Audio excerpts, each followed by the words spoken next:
ನಮಸ್ತೆ ಎಜಿ ನ್ಯೂಸ್ಗೆ ಸ್ವಾಗತ. ಬೀದರ್ ಜಿಲ್ಲೆಯ ಗ್ರಾಮೀಣ ಭಾಗದಲ್ಲಿ ಉಷ್ಣಾಂಶ ಏರಿಕೆಯಾಗಿದ್ದು ಮಳೆಯಿಲ್ಲದೆ ರೈತರು ನಿಟ್ಟುಸಿರು ಬಿಡುತ್ತಿದ್ದಾರೆ. ವಿಶೇಷವಾಗಿ ಮನಹಳ್ಳಿ, ಬರೂರ, ಕಪಲಾಪುರ್, ಮಳೆಗಾಂವ್, ಗದಗಿ, ಪಾತರಪಳ್ಳಿ, ಶೇಖಾಪುರ, ಸಿಂಧೋಲ್ ಸೇರಿ ಹಲವು ಗ್ರಾಮದಲ್ಲಿ ಪರಿಸ್ಥಿತಿ ಗಂಭೀರವಾಗಿದೆ. ಕಬ್ಬು ಬೆಳೆದ ರೈತರು ನೀರಿನ ಕೊರತೆಯಿಂದಾಗಿ ಬೆಳೆಗಳನ್ನು ಉಳಿಸಿಕೊಳ್ಳಲು ಹೋರಾಟ ನಡೆಸುತ್ತಿದ್ದಾರೆ. ಬಾವಿಗಳು ಒಣಗಿದ್ದು ಕೆರೆಗಳು ಬರಿದಾಗಿದೆ. ಪರಿಣಾಮವಾಗಿ ಎಮ್ಮೆ, ಹಸು, ಕುರಿ, ಮೇಕೆಗಳು ಕುಡಿಯುವ ನೀರಿಗಾಗಿ ಅಲೆದಾಡುತ್ತಿರುವ ದೃಶ್ಯಗಳು ಕೂಡ ಕಂಡುಬರ್ತಾ ಇದೆ. ರೈತರು ಹೇಳುವಂತೆ ಮಳೆ ಇಲ್ಲದೆ ಬೆಳೆ ಸಂಪೂರ್ಣ ಹಾಳಾಗುವ ಭೀತಿ ಇದೆ. ಸರ್ಕಾರ ತಕ್ಷಣವೇ ನೀರಿನ ವ್ಯವಸ್ಥೆ ಮಾಡಬೇಕು ಅಂತ ಆಗ್ರಹಿಸಿದ್ರು.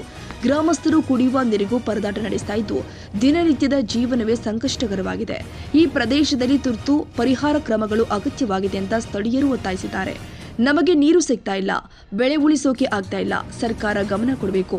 ಒಟ್ನಲ್ಲಿ ಬೀದರ್ ಜಿಲ್ಲೆಯ ರೈತರು ಮತ್ತು ಗ್ರಾಮಸ್ಥರು ಮಳೆಯಿಂದಾಗಿ ಕಾಯ್ತಾ ಇದ್ದು ತಕ್ಷಣವೇ ಪರಿಹಾರ ಕ್ರಮಗಳನ್ನು ಕೈಗೊಳ್ಳಬೇಕು ಅಂತ ಸಾರ್ವಜನಿಕರ ಆಗ್ರಹವಾಗಿದೆ. Suryakanta ಜಟಗುಂಡ, ಪಾತ್ರಹಳ್ಳಿ, AG news.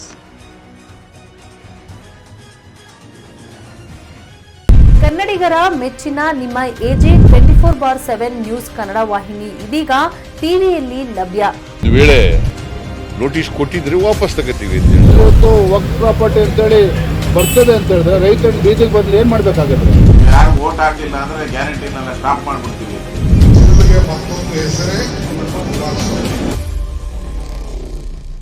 ಕರ್ನಾಟಕ ಮತ್ತು ದೇಶ ವಿದೇಶ 360 ಡಿಗ್ರಿ ಸುದ್ದಿ ಹಾಗೂ ಉತ್ತರ ಕರ್ನಾಟಕ, ಬೆಳಗಾವಿ, ಬಾಗಲಕೋಟೆ, ಧಾರವಾಡ, ಹಾವೇರಿ, ಗದಗ, ಬಿಜಾಪುರ ಜಿಲ್ಲೆಯ ಕ್ಷಣ ಕ್ಷಣದ ವಿವರವನ್ನ ಪಡೆಯುವುದಕ್ಕೆ ಎಜೆ 24/7 ನ್ಯೂಸ್ ಕನ್ನಡ ವಾಹಿನಿಯನ್ನ ಲೈಕ್ ಮಾಡಿ, ವಿಡಿಯೋಗಳನ್ನ ಶೇರ್ ಮಾಡಿ, ಕಮೆಂಟ್ ಮಾಡುವ ಮೂಲಕ ನಮ್ಮ ವಾಹಿನಿಗೆ ಸಹಕಾರ ನೀಡಿ ಮತ್ತು ಚಾನೆಲ್ ಅನ್ನ ಸಬ್ಸ್ಕ್ರೈಬ್ ಮಾಡಿ.